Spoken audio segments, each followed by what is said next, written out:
Nagendra Babu just hold. ಅಲ್ಲಿ ಗುಂಡಿ ತೆಗೆಯಿರಿ, ಇಲ್ಲಿ ಗುಂಡಿ ತೆಗೆಯಿರಿ. ಆತ ಹೇಳ್ತಾ ಇರೋದು ಸಂಪೂರ್ಣ ಗೊಂದಲದಲ್ಲಿರುವ ಮಾಸ್ಕ್ ಮ್ಯಾನ್. ಆ ಕಡೆ ತೆಗೀರಿ, ಈ ಕಡೆ ತೆಗೀರಿ ಅಂತ ಹೇಳ್ತಾ ಇದ್ದಾನೆ. ನಿಗೂಢ ವ್ಯಕ್ತಿಯ ತಾಳಕ್ಕೆ ಎಸ್ಐಟಿ ಅಧಿಕಾರಿಗಳು ಆತ ಹೇಳ್ದಂಗೆ ಕುಣಿತಾ ಇದ್ದಾರೆ. ಆಗಂತುಕನ ನಡೆಯೇ ಇನ್ನು ನಿಗೂಢವಾಗಿದೆ. ಆತ ಹೇಳ್ದಂಗೆ ಅಲ್ಲಿ ತೆಗೀರಿ, ಇಲ್ಲಿ ತೆಗೀರಿ ಅಂತ ಹೇಳಿ ಹೇಳ್ತಾ ಇದ್ದಾನೆ. ಎಸ್ಐಟಿ ಅಧಿಕಾರಿಗಳು ಆ ಭಾಗ ಬೇಡ, ಈ ಭಾಗ ಅಂತ ಹೇಳಿ ಎಲ್ಲ ಅಲ್ಲಿ ತೆಗಿತಾ ಇದ್ದಾರೆ. ಆದ್ರೆ ಏನೂ ಸಿಗ್ತಾ ಇಲ್ಲ. ಸಂಪೂರ್ಣ ಗೊಂದಲದಲ್ಲಿ ಮಾಸ್ಕ್ ಮ್ಯಾನ್ ಇದ್ದಾನೆ. ನಿಗೂಢ ವ್ಯಕ್ತಿಯ ತಾಳಕ್ಕೆ ಎಸ್ಐಟಿ ಅಧಿಕಾರಿಗಳು ಹೆಜ್ಜೆ ಹಾಕ್ತಾ ಇದ್ದಾರೆ. ಆತ ಹೇಳ್ದಂಗೆ ಕುಣಿತಾ ಇದ್ದಾರೆ. ಆಗಂತುಕನ ನಡೆಯೇ ಇನ್ನು ನಿಗೂಢವಾಗಿದೆ.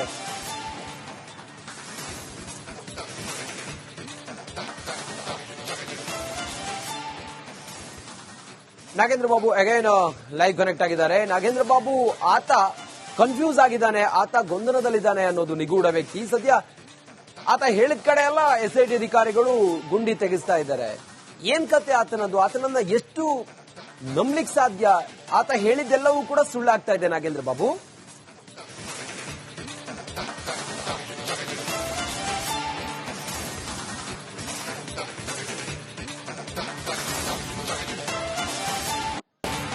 ರಂಜಿತ್ ನೋಡಿ, ಆತ ಹೇಳಿರುವಂತದ್ದು ನೂರಾರು ಶವಗಳನ್ನ ಹೂತಿಟ್ಟಿದ್ದೀನಿ ಅಂತೇಳಿ. ಇಲ್ಲಿಯವರೆಗೂ ಕೂಡ ಉತ್ಖನನ ಕಾರ್ಯಾಚರಣೆ ಅಂತ ಆಗಿರೋದು 16 ಸ್ಥಳಗಳಲ್ಲಿ ಮಾತ್ರ. ಈ 16 ಸ್ಥಳಗಳ ಪೈಕಿ 6ನೇ ಪಾಯಿಂಟ್ ನಲ್ಲಿ ಮಾತ್ರ ಉತ್ಖನನ ಮಾಡಿದಾಗ ಕಳೆಬರಹಗಳು ಪತ್ತೆಯಾಗಿತ್ತು.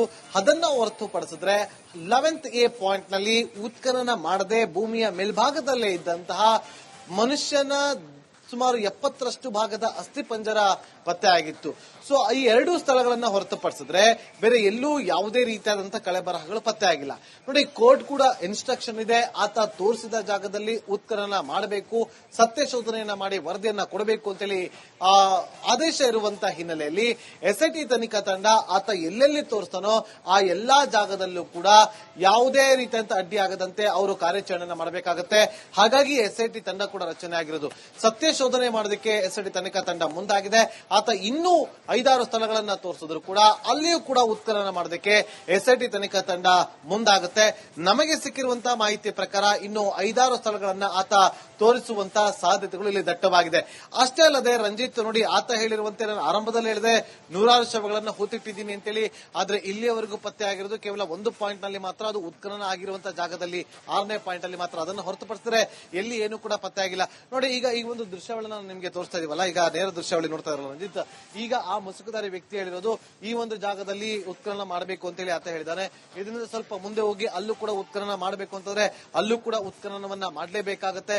ಅದರಿಂದ ಮುಂದೆ ಹೋಗಿ ಅಲ್ಲೂ ಕೂಡ ನೀವು ಕಾರ್ಯಾಚರಣೆಯನ್ನ ಮಾಡಬೇಕು ಅಂತಂದಾಗ ಮುಸುಕುಧಾರಿ ವ್ಯಕ್ತಿ ಹೇಳಿದ ಜಾಗದಲ್ಲಿ ಉತ್ಖನನವನ್ನ ಮಾಡುವಂತ ಕೆಲಸವನ್ನ ಎಸ್ಐಟಿ ತನಿಖಾ ತಂಡ ಚಾಚು ತಪ್ಪದೆ ಮಾಡಬೇಕಾಗತ್ತೆ. ಆ ಕೆಲಸವನ್ನ ಮಾಡ್ತಾ ಇದೆ. ಆದ್ರೆ ಇಲ್ಲಿ ಆತ ಸ್ವಲ್ಪ ಗೊಂದಲದಲ್ಲಿ ಇದ್ದಂತೆ ಕಂಡು ಬರ್ತಾ ಇದೆ. ನೋಡಿ, ಇನ್ನೂ ಆಳದಷ್ಟು ಅಗದ್ರೆ ಮಾತ್ರ ಇಲ್ಲಿ ಏನಾದ್ರು ಸಿಗೋದಕ್ಕೆ ಸಾಧ್ಯ. ಈಗ ಆಲ್ರೆಡಿ ಸ್ಥಳೀಯರೇ ಹೇಳ್ಬಿಟ್ಟಿದ್ದಾರೆ, ಇಲ್ಲಿ 10 ಅಡಿ ಆಳದವರೆಗೂ 10 ಅಡಿಯಷ್ಟು ಮಣ್ಣನ್ನ ಹಾಕಿ ಆ ನೆಲವನ್ನ ಸಮದಟ್ಟಾಗಿ ಮಾಡಲಾಗಿದೆ. ಇಲ್ಲಿ ನೀರು ಬರ್ತಾ ಇತ್ತು, ಅದಕ್ಕೆ ಅದನ್ನ ತಡೆ ಹಿಡಿಯುವಂತ ಕೆಲಸವನ್ನ ಮಾಡಲಾಗಿತ್ತು ಅಂತ ಹೇಳಿ ಸ್ಥಳೀಯರೇ ಕೊಟ್ಟಿರುವಂತಹ ಮಾಹಿತಿ ಪ್ರಕಾರ ಈ ವಿಚಾರವನ್ನ ಆತ ಇಟ್ಟುಕೊಂಡು 15 ಅಡಿ ಆಳಕ್ಕಿಂತ ಕೆಳಭಾಗದಲ್ಲಿ ಹೂತಿಟ್ಟಿದ್ದೀನಿ ಅಂತೇಳಿ 13ನೇ ಪಾಯಿಂಟ್ ಅನ್ನು ತೋರಿಸಿರುವಂತಹ ಹಿನ್ನೆಲೆಯಲ್ಲಿ ಇನ್ನೂ 7-8 ಅಡಿ ಆಳದವರೆಗೂ ಕೂಡ ಅಗೆದು ಆ ಬಳಿಕ ಅಲ್ಲಿ ಏನಾದ್ರೂ ಕಳೆಬರಹ ಸಿಗುತ್ತಾ ಇಲ್ವಾ ಅನ್ನೋದನ್ನ ಪತ್ತೆ ಹಚ್ಚುವಂತ ಕೆಲಸವನ್ನ ಎಸ್ಐಟಿ ತನಿಖಾ ತಂಡ ಮಾಡುತ್ತೆ. ಕೇವಲ ಇಲ್ಲಿ ಅಷ್ಟೇ ಅಲ್ಲ, ಇನ್ನೂ ಆತ 50 ಪಾಯಿಂಟ್ ಅನ್ನು ತೋರಿಸ್ತೀನಿ ಅಂದ್ರೂ ಕೂಡ ಎಸ್ಐಟಿ ತನಿಖಾ ತಂಡ ಅಲ್ಲೆಲ್ಲ ಕೂಡ ಹೋಗಿ ಅವರು ಉತ್ಖನನವನ್ನ ಮಾಡಲೇಬೇಕಾಗುತ್ತೆ. ಯಾಕೆಂತಂದ್ರೆ ಆಲ್ರೆಡಿ ಆತ ತೆಗೆದುಕೊಂಡಿರುವಂತದ್ದು ಎವಿಡೆನ್ಸ್ ಆಫ್ ವಿಟ್ನೆಸ್ ಆಕ್ಟ್ ನ ಅಡಿಯಲ್ಲಿ ಆತನಿಗೆ ಒಂದಷ್ಟು ಸೌಲಭ್ಯಗಳನ್ನ ಕೊಡಲಾಗಿದೆ. ಆತ ಯಾರೊಟ್ಟಿಗೆ ಬೇಕಾದ್ರೂ ಮಾತಾಡಬಹುದು, ಎಲ್ಲಿಗೆ ಬೇಕಾದ್ರೂ ಹೋಗಬಹುದು. ಈ ಎಸ್ಐಟಿ ತನಿಖಾ ತಂಡದ ತನಿಖೆ ಮುಕ್ತಾಯಗೊಂಡ ಬಳಿಕ ಸಂಜೆಯ ನಂತರ ಆತನಿಗೆ ಇಷ್ಟ ಬಂದಂತ ಜಾಗಕ್ಕೆ ಹೋಗಿ ವಕೀಲತೆಯಲ್ಲಿ ಸ್ಟೇ ಆಗಬಹುದು. ಇದೆಲ್ಲವೂ ಕೂಡ ಆತನಿಗಿರುವಂತಹ ರೈಟ್ಸ್. ಹಾಗಾಗಿ ಆತ ತೋರಿಸಿದ ಅಷ್ಟೂ ಜಾಗದಲ್ಲೂ ಕೂಡ ಎಸ್ಐಟಿ ತನಿಖಾ ತಂಡ ಉತ್ಖನನವನ್ನ ಮಾಡಲೇಬೇಕಾಗುತ್ತೆ. ಎಲ್ಲೂ ಕೂಡ ಅದಕ್ಕೆ ಇಲ್ಲ ಅಂತ ಹೇಳುವಂತಿಲ್ಲ ಅನ್ನೋದು ನಮಗೆ ಸಿಕ್ಕಿರುವಂತಹ ಮಾಹಿತಿ ರಂಜಿತ್. ನಾಗೇಂದ್ರ ಬಾಬು, ಸದ್ಯ ಈಗ ಮುಂದೇನು ಅಂತ ಆತ ಹೇಳ್ತಾ ಇದ್ದಾನೆ, ಅದನ್ನ ಅಗಿತಾ ಇದ್ದಾರೆ. ಮುಂದೇನು?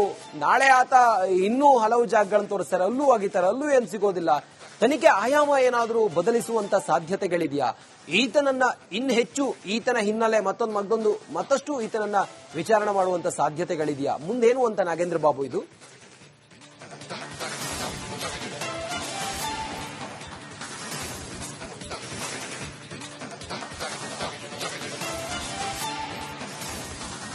ಎಸ್ ರಂಜಿತ್, ಬಹಳ ಇಂಪಾರ್ಟೆಂಟ್ ಪ್ರಶ್ನೆ ಇದು. 13 ಪಾಯಿಂಟ್ ನಲ್ಲಿ ಉತ್ಖನನವನ್ನ ಮಾಡಬೇಕು ಅಂತೇಳಿ 13 ಪಾಯಿಂಟ್ ಗಳನ್ನ ಮಾಡ್ತಾರೆ. ಬಹುತೇಕ 13ನೇ ಪಾಯಿಂಟ್ ಕೂಡ ಒಂದು ರೀತಿಯಲ್ಲಿ ಅಂತಿಮ ಘಟ್ಟಕ್ಕೆ ಬಂದು ತಲುಪಿದೆ. ಇವತ್ತು 13 ಅಡಿ ಆಳದವರೆಗೂ ಕೂಡ ಮಣ್ಣನ್ನ ತೆಗೆಯಲಾಗಿದೆ. ಇನ್ನು 7 ಅಡಿ ಮಣ್ಣನ್ನ ತೆಗೆಯುವಂತ ಕೆಲಸಕ್ಕೆ ಈಗ ಎಸ್ಐಟಿ ತನಿಖಾ ತಂಡ ಮುಂದಾಗ್ತಾ ಇದೆ. ಒಂದು ವೇಳೆ ಇಲ್ಲಿ ಅಡಚಣೆ ಆಗಿದೆ ಆದ್ರೆ ಈಗ ಎಷ್ಟಾಗುತ್ತೋ ಅಷ್ಟು ಮಣ್ಣನ್ನ ಕೂಡ ತೆಗೆಯಬೇಕಾಗತ್ತೆ. ಒಂದು ವೇಳೆ ಕಾರ್ಯಾಚರಣೆಯನ್ನ ಈಗ ಸ್ಥಗಿತಗೊಳಿಸಿದೆ ಆದ್ರೆ ಅಲ್ಲಿ ನೀರು ತುಂಬಿಕೊಳ್ಳುವಂತ ಸಾಧ್ಯತೆಗಳು ದಟ್ಟವಾಗಿದೆ. ಹಾಗಾಗಿ ಈಗ ಎಷ್ಟು ಸಾಧ್ಯವಾಗುತ್ತೋ ಅಷ್ಟು ಆಳದವರೆಗೂ ಕೂಡ ಮಣ್ಣನ್ನ ತೆಗೆದು ಅಲ್ಲಿ ಕಳೆಬರಹಗಳನ್ನ ಪತ್ತೆ ಹಚ್ಚುವಂತ ಕೆಲಸಕ್ಕೆ ಈಗ ಎಸ್ಐಟಿ ತನಿಖಾ ತಂಡ ಮುಂದಾಗುತ್ತೆ. ಇವತ್ತು ಏನಾದ್ರೂ 13ನೇ ಪಾಯಿಂಟ್ ನಲ್ಲಿ ಇಲ್ಲಿನ ಪಾಯಿಂಟ್ ಮುಕ್ತಾಯಗೊಂಡಿದೆ ಅಂತ ಹೇಳಿದಾಗ ವಾಟ್ ನೆಕ್ಸ್ಟ್ ಅನ್ನೋದು ನಮ್ಮ ಕಣ್ಣು ಮುಂದೆ ಬಂದಾಗ ಪ್ರಮುಖವಾಗಿ ಮುಸುಕುದಾರಿ ವ್ಯಕ್ತಿ ಇನ್ನು 4-5 ಸ್ಥಳಗಳನ್ನ ತೋರಿಸ್ತೀನಿ, ಅಲ್ಲೂ ಕೂಡ ನೀವು ಉತ್ಖನನವನ್ನ ಮಾಡಬೇಕು ಅಂತ ಹೇಳಿರುವಂತಹ ಹಿನ್ನೆಲೆಯಲ್ಲಿ ಆತನನ್ನ ಹೊಸ ಜಾಗಕ್ಕೆ ಕರೆದುಕೊಂಡು ಹೋಗಿ ಆ ಒಂದು ಜಾಗವನ್ನ ಪಾಯಿಂಟ್ ಮಾಡಿ ಅಲ್ಲೂ ಕೂಡ ಉತ್ಖನನ ಕಾರ್ಯಾಚರಣೆಯನ್ನ ಮಾಡೋದಕ್ಕೆ ಮುಂದಾಗಬಹುದು. ರಂಜಿತ್. ಓಕೆ ನಾಗೇಂದ್ರ ಬಾಬು, ಸದ್ಯ ತನಿಖೆಯಲ್ಲಿ ಪರಿಣಾಮಕಾರಿಯಾಗಿ ಏನಾದ್ರೂ ಒಂದು ಬದಲಾವಣೆ ಮಾಡಬೇಕು ಅಂತ ಹೇಳಿ ಇಡೀ ರಾಜ್ಯದ ಜನ ಇದನ್ನ ಬಹಳ ಸೂಕ್ಷ್ಮವಾಗಿ ಗಮನಿಸ್ತಾ ಇರುವಂತ ಜನ ಎದುರು ನೋಡ್ತಾ ಇದ್ದಾರೆ. ಇದು ಕೇವಲ ಇಷ್ಟೇ ಅಲ್ಲ, ಈತ ಹೇಳ್ತಾನೆ ಅಗಿತಾರೆ ಮತ್ತೊಂದು ಅನ್ನೋದು. ಏನಾದ್ರೂ ಪರಿಣಾಮಕಾರಿಯಾಗಿ ಬದಲಾವಣೆ ಆಗುವಂತ ಸಾಧ್ಯತೆಗಳಿದೆಯಾ? ಯಾಕಂತ ಹೇಳಿದ್ರೆ ಎಸ್ಐಟಿ ಮುಖ್ಯಸ್ಥರೇ ಇವತ್ತು ಬಂದು ನೋಡಿದ್ದಾರೆ, ಎಲ್ಲ ಮಾಹಿತಿ ಪಡ್ಕೊಂಡಿದ್ದಾರೆ. ಈ ನಿಟ್ಟಿನಲ್ಲಿ ನಾಗೇಂದ್ರ ಬಾಬು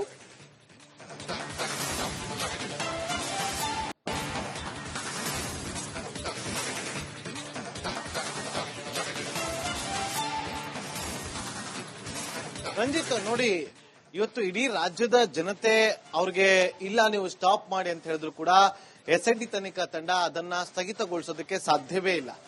ತನಿಖೆ ಸಂಪೂರ್ಣವಾಗಿ ಮುಕ್ತಾಯಗೊಂಡ ಬಳಿಕ ಅಂತಿಮವಾಗಿ ಒಂದು ವರದಿಯನ್ನ ಸಿದ್ಧಪಡಿಸುವವರೆಗೂ ಕೂಡ ಎಸ್ಐಟಿ ತನಿಖಾ ತಂಡ ತನಿಖೆಯನ್ನ ಮುಂದುವರೆಸಿರುತ್ತೆ.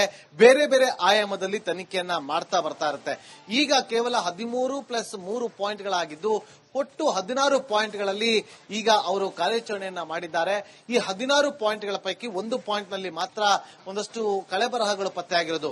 ಆತ 100 ಶವಗಳಂತ ಹೇಳಿರುವಂತಹ ಹಿನ್ನೆಲೆಯಲ್ಲಿ 16 ಪಾಯಿಂಟ್ ಅಲ್ಲಿ ಕೇವಲ 16 ಶವಗಳನ್ನ ಮಾತ್ರ ಹೂತಿಟ್ಟಿದ್ದೀನಿ ಅಂತ ಈಗ ಹೇಳ್ಕೊಂಡ್ ಬಂದಿರುವಂತಹ ಹಿನ್ನೆಲೆಯಲ್ಲಿ ಇನ್ನೂ ಸಾಕಷ್ಟು ಜಾಗಗಳನ್ನ ತೋರಿಸುವಂತ ಕೆಲಸಕ್ಕೆ ಮುಂದಾಗ್ತಾರೆ. ನೋಡಿ, ಇಲ್ಲಿ ಕಾನೂನನ್ನ ಪಾಲನೆ ಮಾಡಲೇಬೇಕಾದಂತ ಅನಿವಾರ್ಯತೆ ಪ್ರತಿಯೊಬ್ಬರಲ್ಲೂ ಕೂಡ ಇದ್ದೇ ಇರುತ್ತೆ. ಹಾಗಾಗಿ ಕಾನೂನನ್ನ ಪಾಲನೆ ಮಾಡಬೇಕಾಗುತ್ತೆ. ಸರ್ಕಾರ ಕೂಡ ಎಸ್ಐಟಿ ತನಿಖಾ ತಂಡವನ್ನು ರಚನೆ ಮಾಡಿದೆ. ಎಸ್ಐಟಿ ತನಿಖಾ ತಂಡ ಕಾರ್ಯಾಚರಣೆಯನ್ನ ಮುಂದುವರಿಸ್ತಾ ಹೋಗುತ್ತೆ. ಒಂದು ವೇಳೆ ಈ ಒಂದು ಕಾರ್ಯಾಚರಣೆಯನ್ನ ಇಲ್ಲಿಗೆ ಸಾಕು ಸ್ಥಗಿತಗೊಳಿಸಿ ಅಂತೇಳಿ ಸರ್ಕಾರ ಅಂದ್ರೆ ಗೃಹ ಇಲಾಖೆಯಿಂದ ಸೂಚನೆ ಬರೋವರೆಗೂ ಕೂಡ ಅವರು ತಮ್ಮ ತನಿಖೆಯ ಕಾರ್ಯಾಚರಣೆಯನ್ನ ಸ್ಥಗಿತಗೊಳಿಸೋದಕ್ಕೆ ಸಾಧ್ಯವಿರೋದಿಲ್ಲ. ಇಲ್ಲಿ ಎಸ್ಐಟಿ ತನಿಖಾ ತಂಡದ ಮುಖ್ಯಸ್ಥರು ವರದಿಯನ್ನ ಕೂಡ ಕೊಡೋದಕ್ಕೆ ಮುಂದಾಗ್ತಾರೆ. ವರದಿಯನ್ನ ಮಧ್ಯಂತರ ವರದಿ ಅಥವಾ ಪ್ರಾಥಮಿಕ ವರದಿ ಅಂತ ಹೇಳಿ ಕೊಡ್ತಾರೆ. ಆ ಬಳಿಕ ಕೆಲವೊಂದಷ್ಟು ನಿರ್ಧಾರಗಳನ್ನ ತೆಗೆದುಕೊಳ್ಳುವಂತಹ ಸಾಧ್ಯತೆಗಳು ದಟ್ಟವಾಗಿ ಬರುತ್ತೆ. ಎಲ್ಲವೂ ಕೂಡ ಒಂದು ಕಡೆ ಎಸ್ಐಟಿ ಮುಖ್ಯಸ್ಥರ ವಿವೇಚನೆಗೆ ಬಿಟ್ಟಿರುತ್ತೆ, ಗೃಹ ಇಲಾಖೆಯ ವಿವೇಚನೆಗೆ ಬಿಟ್ಟಿರುತ್ತೆ. ರಾಜ್ಯದ ಜನತೆ ಏನೇ ಹೇಳಿದ್ರು ಕೂಡ ಈ ಒಂದು ಕಾರ್ಯಾಚರಣೆ ಮಾತ್ರ ಸ್ಥಗಿತಗೊಳ್ಳೋದಿಲ್ಲ. ಆತ ತೋರಿಸುವ ಅಷ್ಟು ಜಾಗದಲ್ಲೂ ಕೂಡ ಉತ್ಖನನ ಕಾರ್ಯಾಚರಣೆ ನಿರಂತರವಾಗಿ ನಡೀತಾ ಹೋಗ್ತಾ ಇರುತ್ತೆ. ಅದು 1 ವಾರ ಆಗಬಹುದು ಅಥವಾ 10 ದಿನವಾಗಬಹುದು ಅಥವಾ 3 ತಿಂಗಳೇ ಆಗಬಹುದು. ಅದೆಲ್ಲವೂ ಕೂಡ ಗೃಹ ಇಲಾಖೆಯ ವಿವೇಚನೆಗೆ ಬಿಟ್ಟಿರುತ್ತೆ, ಎಸ್ಐಟಿ ತನಿಖಾ ತಂಡದ ಮುಖ್ಯಸ್ಥರ ವಿವೇಚನೆಗೆ ಬಿಟ್ಟಿರುತ್ತೆ. ರಂಜಿತ್. ಓಕೆ ನಾಗೇಂದ್ರ ಬಾಬು, ಈಗ ನಾವು ಗಮನಿಸ್ತಾ ಇದ್ದೀವಿ, ಇನ್ನು ನೆಕ್ಸ್ಟ್ ಆತ ಗುರುತಿಸಿರುವಂತಹ ಜಾಗ ಯಾವುದು, ನಾಳೆ ಯಾವ ಜಾಗದಲ್ಲಿ ಉತ್ಖನನ ನಡೆಯುತ್ತೆ, ಆತ ಈ ಹೊತ್ತಿನವರೆಗೂ ಕೂಡ ಅಧಿಕಾರಿಗಳಿಗೆ ಏನು ಹೇಳ್ತಾ ಇದ್ದಾನೆ, ಆತನ ವಾದ ಏನು, ಆತನ ವಿಚಾರ ಏನು, ಈ ಹೊತ್ತಿನವರೆಗೂ ಕೂಡ ಇಲ್ಲಿವರೆಗೂ ಏನೂ ಸಿಕ್ಕಿಲ್ಲ. ಈಗ ಏನು ಅಷ್ಟೊಂದು ಆತ ಹೇಳಿರೋ ಹಂಗೆ ಏನು ಕೂಡ ಪರಿಣಾಮಕಾರಿಯಾಗಿ ಆತನ ಮಾತೆಲ್ಲೂ ಕೂಡ ನಂಬಿಕೆಗೆ ಅರ್ಹವಾದದ್ದಲ್ಲ. ಈ ನಂತರದಲ್ಲಿ ಆತ ಹೇಳೋದೇನು, ಮುಂದೇನು ಅಂತ ನಾಗೇಂದ್ರ ಬಾಬು.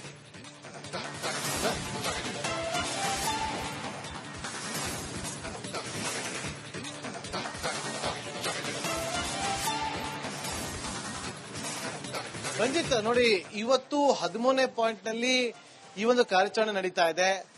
ಇನ್ನು ಮ್ಯಾಕ್ಸಿಮಮ್ ಅಂದ್ರೆ 7 ಗಂಟೆವರೆಗೂ ಕೂಡ ಕಾರ್ಯಾಚರಣೆ ನಡೆಯುವ ಸಾಧ್ಯತೆಗಳಿದೆ. ನಾಳೆ ಇದೇ ಜಾಗದಲ್ಲಿ ಮತ್ತೊಮ್ಮೆ ಉತ್ಖನನ ಕಾರ್ಯಾಚರಣೆನ ಮುಂದುವರಿಸ್ತಾರ ಅಥವಾ ಬೇರೆ ಯಾವ್ದಾದ್ರು ಹೊಸ ಜಾಗಗಳನ್ನ ಅಥವಾ ತೋರಿಸೋದಕ್ಕೆ ಮುಂದಾಗ್ತಾನ, ಅದು ಕೂಡ ಕುತೂಹಲ ಇದೆ. ಹಾಗಾಗಿ ಆತ ಇನ್ನೂ 3-4 ಜಾಗಗಳನ್ನ ತೋರಿಸೋದಾಗಿ ಆತ ಡಿಮ್ಯಾಂಡ್ ಅನ್ನ ಇಟ್ಟಿದ್ದಾನೆ. ಹಾಗಾಗಿ ಆತ ಒಂದು ವೇಳೆ ನಾಳೆ ಏನಾದ್ರೂ ಇಲ್ಲಿ ಈ ಒಂದು 13ನೇ ಪಾಯಿಂಟ್ ನಲ್ಲಿ ಈ ಒಂದು ಕಾರ್ಯಾಚರಣೆ ಮುಕ್ತಾಯಗೊಂಡಿದೆ ಅನ್ನೋದಾಗಿದ್ರೆ ನಾಳೆ ಹೊಸ ಜಾಗಗಳನ್ನ ಆತ ತೋರಿಸ್ತಾನೆ, ಅಲ್ಲಿಯೂ ಕೂಡ ಉತ್ಖನನ ಕಾರ್ಯಾಚರಣೆ ನಡೆಯುತ್ತೆ. ಧರ್ಮಸ್ಥಳದ ಸುತ್ತಮುತ್ತ ನೂರಾರು ಶವಗಳನ್ನ ಹೂತಿಟ್ಟಿರೋದಾಗಿ ಆತ ಹೇಳಿಕೊಂಡು ಬಂದಿರುವಂತಹ ಹಿನ್ನೆಲೆಯಲ್ಲಿ ಆತ ಇನ್ನೂ ಹೊಸ ಜಾಗಗಳನ್ನ ತೋರಿಸ್ತಾ ಹೋಗ್ತಾನೆ. ಆದ್ರೆ ಆ ಜಾಗ ಯಾವುದು ಅನ್ನೋದು ಇಲ್ಲಿಯವರೆಗೂ ಕೂಡ ಆತ ಖುದ್ದು SIT ಮುಂದೆ ಕೂಡ ತಿಳಿಸಿಲ್ಲ. ನೋಡಿ, ಮೊನ್ನೆ ಶುಕ್ರವಾರ ಮತ್ತು ಶನಿವಾರದ ಉದಾಹರಣೆಯನ್ನ ಕೊಡೋದಾದ್ರೆ, ಶುಕ್ರವಾರ ಎಲ್ಲರೂ ಅಂದುಕೊಂಡಿದ್ರು 13ನೇ ಪಾಯಿಂಟ್ ಬರ್ತಾರೆ ಅಂತ, ಆದ್ರೆ ಬರಲಿಲ್ಲ. ಧರ್ಮಸ್ಥಳಕ್ಕೆ ಬರ್ತಾರೆ. ಆ ಸಂದರ್ಭದಲ್ಲಿ ಕಲ್ಲೇರಿ ಬಳಿ ಹೋಗಿ ಆ ಒಂದು ಪೆಟ್ರೋಲ್ ಬಂಕ್ ನ ಬಳಿಯಲ್ಲಿ ಆತ ಒಂದು ಬಾಲಕಿಯ ಶವವನ್ನು ಹೂತಿಟ್ಟಿದ್ದೆ ಅಂತ ಹೇಳಿದ. ಆ ಜಾಗಕ್ಕೆ ಹೋಗಬಹುದು ಅಂತ ಹೇಳಲಾಗಿತ್ತು. ಅಲ್ಲಿಗೂ ಕೂಡ ಹೋಗಿಲ್ಲ. ನೇರವಾಗಿ ಹೋಗಿದ್ದು ಏನು ಒಂದು ಆ ಬೋಳಿಯಾರ್ ಅನ್ನುವ ಸ್ಥಳದ ಬಳಿ ಅರಣ್ಯ ಪ್ರದೇಶಕ್ಕೆ ಹೋಗ್ತಾನೆ. ಆ ಅರಣ್ಯ ಪ್ರದೇಶಕ್ಕೆ ಆತ ಹೋಗದ ಬಳಿಕ ಆತ ರಿಕ್ವೆಸ್ಟ್ ಮಾಡ್ಕೊಳ್ತಾನೆ, ನನಗೆ ಒಂದು ಕಾಲಾವಕಾಶ ಬೇಕು, ಸ್ವಲ್ಪ ಕನ್ಫ್ಯೂಷನ್ ಆಗಿದೆ, ಇಲ್ಲಿ ಗಿಡಗಳು ಬೆಳೆದುಕೊಂಡಿದೆ, ಸ್ವಲ್ಪ ವ್ಯತ್ಯಾಸಗಳಾಗಿದೆ, 15 ವರ್ಷದ ಹಿಂದಿನ ಇವತ್ತಿನ ಚಿತ್ರಣ ಬೇರೆಯದ್ದೇ ಇದೆ ಅಂತ ಹೇಳಿ ಆತ ಮನವಿಯನ್ನ ಮಾಡಿಕೊಂಡಂತ ಹಿನ್ನೆಲೆಯಲ್ಲಿ ಆತನಿಗೆ 15 ನಿಮಿಷಗಳ ಕಾಲ ಕಾಲಾವಕಾಶವನ್ನ ಕೊಡ್ತಾರೆ. ಆತ ಅಲ್ಲೇ ಒಂದು ಸ್ವಲ್ಪ ಹೊತ್ತು ಸುತ್ತಾಡಿ 2 ಪಾಯಿಂಟ್ ಗಳನ್ನ ಗುರುತಿಸ್ತಾನೆ ಶುಕ್ರವಾರ. ಆ 2 ಪಾಯಿಂಟ್ ಗಳಲ್ಲಿ ಉತ್ಖನನ ಮಾಡಿದಾಗ ಯಾವುದೇ ರೀತಿಯಾದಂತಹ ಕಳೆಬರಹ ಸಿಗೋದಿಲ್ಲ. ಅದಾದ ಬಳಿಕ ನೆಕ್ಸ್ಟ್ ಶನಿವಾರ ಯಾರು ಕೂಡ ಅಂದುಕೊಂಡಿರಲಿಲ್ಲ ರತ್ನಗಿರಿ ಬೆಟ್ಟಕ್ಕೆ ಆತ ಕರೆದುಕೊಂಡು ಹೋಗ್ತಾನೆ ಅಂತೇಳಿ. ರತ್ನಗಿರಿ ಬೆಟ್ಟಕ್ಕೆ ಹೋದಾಗ ಎಲ್ಲಿಗೆ ಹೋಗ್ತಾನೆ ಅಂತೇಳಿ ಎಲ್ಲರಲ್ಲೂ ಕೂಡ ಕುತೂಹಲ ಇತ್ತು. ಆದ್ರೆ ರತ್ನಗಿರಿ ಬೆಟ್ಟದ ಮೇಲ್ಗಡೆ ಗೊಮ್ಮಟೇಶ್ವರನ ಮೂರ್ತಿ ಬಳಿ ಹೋಗ್ತಾ ಇರೋದಕ್ಕಿಂತ ಮುಂಚಿತವಾಗಿ ಅಲ್ಲೇ ಒಂದು ತಿರುವಿನಲ್ಲಿ ಗಾಡಿಯನ್ನು ನಿಲ್ಲಿಸ್ತಾರೆ. ಅಲ್ಲಿ ಇಳಿತಾ ಇದ್ದಂತೆ ಕೇವಲ 15 ಸೆಕೆಂಡ್ ನಲ್ಲಿ ಅಲ್ಲಿ ಜಾಗವನ್ನ ಗುರುತಿಸ್ತಾನೆ. ಆ ಜಾಗವನ್ನ ಗುರುತಿಸಿ ಅಲ್ಲಿ ಒಂದು ಮಾತನ್ನ ಹೇಳ್ತಾನೆ, ನಾನು ಕೇರಳ ಮೂಲದ ಮಹಿಳೆಯ ಶವವನ್ನ ಇಲ್ಲಿ ಹೂತಿಟ್ಟಿದ್ದೀನಿ, ನನಗೆ ಕಾನ್ಫಿಡೆಂಟ್ ಇದೆ, ಇಲ್ಲಿ ನೀವು ಮಣ್ಣನ್ನ ತೆಗೀರಿ ಅಂತ ಹೇಳಿದಾಗ, ಉತ್ಖನನ ಕಾರ್ಯವನ್ನ ಮಾಡಿ ಅಂತ ಹೇಳಿದಾಗ ಆತನ ಕಾನ್ಫಿಡೆಂಟ್ ಲೆವೆಲ್ ಅನ್ನ ನೋಡಿ SIT ಅಧಿಕಾರಿಗಳು ತಕ್ಷಣಕ್ಕೆ ಕಾರ್ಯಾಚರಣೆಯನ್ನ